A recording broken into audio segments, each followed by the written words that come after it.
Hello students, आज मैं एक वीडियो बनाने जा रही हूँ माइक्रोसॉफ्ट ऑफिस के ऊपर। माइक्रोसॉफ्ट ऑफिस में मैं फर्स्ट पार्ट आपको माइक्रोसॉफ्ट वर्ड के बारे में बताऊंगी। ये वीडियो स्पेशली उन स्टूडेंट्स के लिए है जिन्होंने कभी माइक्रोसॉफ्ट वर्ड का यूज़ ही नहीं किया, और ये बहुत मुश्किल नहीं है कि आप इसको सीख ना सको या कोई प्रॉब्लम आए। अगर आप माइक्रोसॉफ्ट वर्ड प्रॉपरली सीखना चाहते हो तो आप इस वीडियो को शुरू से लेके एंड तक देखना और किसी भी ऑप्शन को स्किप मत करना। और ये भी बता दूं कि माइक्रोसॉफ्ट ऑफिस का एक पार्ट है माइक्रोसॉफ्ट वर्ड, जो कि आज हम सीखने जा रहे हैं। चलो स्टूडेंट्स, अब बताऊंगी आपको कि माइक्रोसॉफ्ट वर्ड आपने ओपन कैसे करना है। सबसे पहले आपने स्टार्ट में जाना है। यहाँ भी आपको माइक्रोसॉफ्ट वर्ड की शॉर्टकट मिल गई तो आपने वहाँ पे क्लिक करके उसको ओपन कर लेना है। अगर आपको यहाँ पे ना मिले तभी आपने रन में जाके WINWORD लिखना है, तो विंडवर्ड ओपन हो जाएगा ऐसे। अगर आपको यहाँ पे भी नहीं चल रहा तो आपने डेस्कटॉप के ऊपर राइट क्लिक करना है। राइट क्लिक करने के बाद न्यू में जाके माइक्रोसॉफ्ट वर्ड की यहाँ पे आपको आइकन मिल जाएगा।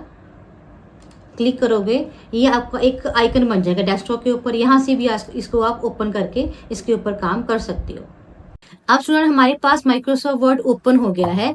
अभी मैं बता दूं सबसे पहले आपको कि मैं यहाँ पे विंडो 11 यूज कर रही हूँ और माइक्रोसॉफ्ट ऑफिस 10 यूज कर रही हूँ। चलो स्टूडेंट्स, अब बताती हूँ मैं आपको माइक्रोसॉफ्ट वर्ड के बारे में। सबसे पहले हमारे पास होता है स्टार्ट बटन। इसमें क्या है कि आप जब भी कुछ सेव करना है या कुछ भी ऑप्शंस देखनी है तो आप स्टार्ट पे क्लिक करेंगे। और उसके पास सेकंड ऑप्शन है हमारे पास रिबन्स की, इसको हम रिबन्स बोलते हैं। थर्ड हमारे पास ऑप्शन है टैब सेलेक्टर बटन की। टैब से क्या होगा कि हम टैब्स लगा सकते हैं। उसके बाद फिफ्थ ऑप्शन है हमारे पास डॉक्यूमेंट एरिया, इसको हम डॉक्यूमेंट एरिया बोलते हैं। स्टेटस बार, जो कि हमें स्टेटस बताती है, उसको बोलते हैं स्टेटस बार। 6 नंबर पे ये होगी। 7 नंबर पे हमारे पास है टास्क बार। यहाँ पे हमारे डॉक्यूमेंट्स ओपन होते हैं, वो हमें शो होते हैं कि हमने कौन कौन डॉक्यूमेंट ओपन किया हुआ है, इसको बोलते हैं टास्क बार। उसके बाद है हमारे पास व्यू शॉर्टकट्स। व्यूज के शॉर्टकट्स होते हैं जैसे कि हमने जिस भी पेज पे काम कर रहे हैं, सपोज हम लेआउट पे कर रहे हैं, प्रिंट लेआउट पे कर रहे हैं, फुल स्क्रीन पे कर रहे हैं, जो भी है हमारे पास, वो भी मैं आपको ये सभी ऑप्शंस अभी आपको पता नहीं चलेंगी, क्योंकि जस्ट आपको मैं नाम बता रही हूँ इनके जो भी काम है वो जैसे जैसे मैं आपको इनके स्टेप्स करवाती जाऊंगी तो आपको क्लियर होते जाएंगे, तो आपने कंफ्यूज नहीं होना। उसके बाद है हमारे पास 8th ऑप्शन बता दी मैंने, व्यू शॉर्टकट्स। 9th पे है हमारे पास जूम एरिया। जूम में क्या है, हम यहाँ पे जो भी अपना डॉक्यूमेंट बना रहे हैं, जो भी काम कर रहे हैं, उसको हमने जूम करके देखना है, बड़ा करके देखना है। जितना भी आप चाहो उतना यहाँ से छोटा बड़ा कर सकते हो। देन उसके बाद है हमारे पास 10th option view ruler button. Ruler में क्या होता है, आपकी पेज को ऊपर और नीचे कर सकते हैं, जैसे अप और डाउन करके देख सकते हो रूलर में से। उसके बाद है हमारे पास 11 नंबर स्क्रीन स्प्लिट बटन। इससे क्या होता है, आप स्क्रीन को स्प्लिट कर सकते हो। ये भी मैं आगे जाके आपको सिखाऊंगी किसी ना किसी ऑप्शन में कि ये कैसे स्प्लिट करते हैं।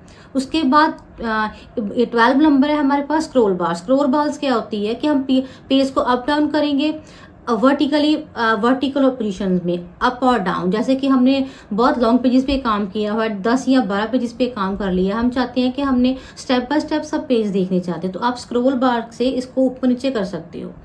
देन 13 नंबर पे हमारे पास है राइट इंडेंट। राइट इंडेंट क्या होता है, जैसे कि कुछ पैराग्राफ है उसको राइट साइड से आप पीछे करना चाहते हो, लेफ्ट की ओर करना चाहते हो, तो उसके लिए आप राइट बटन का यूज कर सकते हो। मीन्स यहाँ पे आपको शो होगा कि ये राइट इंडेंट है, यहाँ पे मतलब आप काम नहीं कर सकते, ये हमारा मार्जिन वाले हिस्से में आ जाता है। उसके बाद हमारे पास है 14 ऑप्शन। 14 ऑप्शन पे है ग्रुप।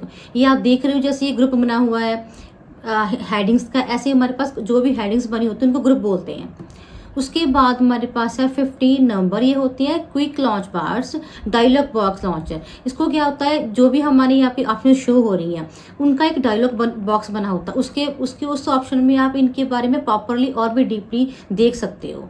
उसके बाद है हमारे पास 16 नंबर। 16 नंबर पे मैंने बताया हुआ है कि टाइटल बार होती है, जो कि सबसे ऊपर होती है। यहाँ पे क्या होता है, आपके जो भी आपकी फाइल सेव है, जो भी आपने फाइल सेव की है, किस नाम से सेव की है, वो हमारे यहाँ पे टाइटल बार के ऊपर शो होता है, इसको बोलते हैं टाइटल बार। ये मैंने यहाँ पे लिखा हुआ है 16 नंबर पे, 16 नंबर पे।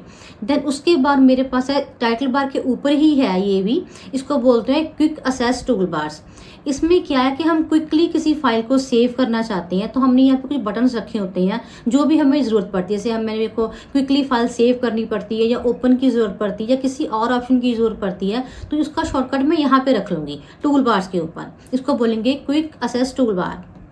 देन उसके बाद हमारे पास ऑप्शन है टैब्स की। टैब्स है 18 नंबर पे। टैब्स के जैसे हमने होम टैब अभी कर रहे हैं, फर्स्ट हमारा होम टैब है, उसके बाद इंसर्ट है, लेआउट है, ये सारे जो भी हैं इनको हम टैब्स बोलते हैं। ठीक है, 18 नंबर हो गया। उसके बाद हमारी बारी है 19 नंबर की। 19 नंबर पे हमारे पास क्या है, 19 पे मैंने यहाँ पे राइट साइड, यहाँ पे मेरे पास पेज नहीं थी इसलिए मैंने यहाँ पे ना राइट साइड लिख दिया, डाउन साइड पे।